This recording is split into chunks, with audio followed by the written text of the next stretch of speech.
Wow.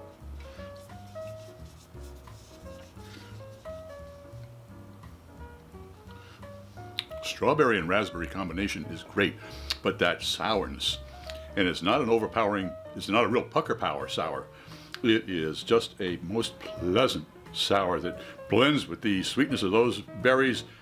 Oh, and it's got the body on this is a very nice body. It's very lean. I mean, it's not, but it is right on. I tell you. All right, well, did all the way up. Sour ale with strawberries, raspberries, and lactose from Mast Brewing Company meet expectations? It certainly did. If you enjoyed this presentation, please click on the subscribe button and the bell. That way you won't miss any of our presentations. A thumbs up would be great, and a comment would be really appreciated, and pass us on to your other beer friends.